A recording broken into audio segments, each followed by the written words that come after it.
السلام علیکم ورحمت الله وبرکاته دوستانو. ډیر یو اهمه مسله ده، د دې اوریدل ضروری دي.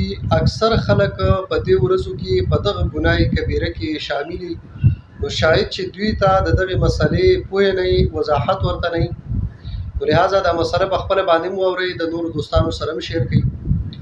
اکثر خلک د دې اختر ته په دې نږدې ورځو باندې نوی نوټونه پیدا کوي، نوی نوټونه بینک نه رالي یا داسې د یو بل ځای نه رالي چې هلته کې دوی د هغې په نسبت باندې زاړه نوټونه چې دي دا زیات ورکوي، یعنې زړې پیسې زیاتې ورکوي.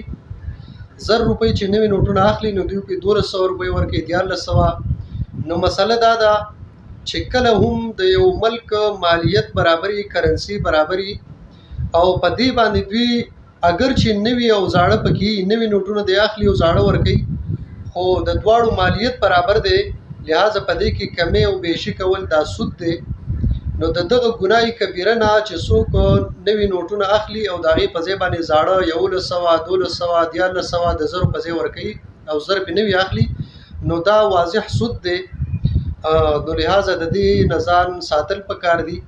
او سود یو لویه ګناه کبیره ده چې الله جل جلاله قرآن کریم کې واضح پیغام دی چې ای مؤمنانو د الله جل جلاله نه ویریږئ او د سود دا کاروبار پرېږدئ، او کنه پرېږدئ تاسو دا کار نه کوئ نو بیا زما د طرف نه تاسو ته د جنگ اعلان دی. او د دې نه علاوه احادیثو کې کم د سود چې دی نو ډېر لوی عذابونه او وعیدات بیان شوي دي. لہذا دا مسله ځان سره یاد ساتئ چې نوي نوټونه اخیستل په ګرانو پیسو باندې، یعنې د هغې نه په زیاتو روپو باندې چې مساوات پکې نه وي. که مساوات پکې وو بیا دا مسله جایز ده، 1000 روپۍ زړې ورکوي او 1000 روپۍ نوي درکوي، نو دا بیا جایز دي. او که زیاتې پې اخلي نو دا سود دی، لہذا د دې نه ځان وساتئ.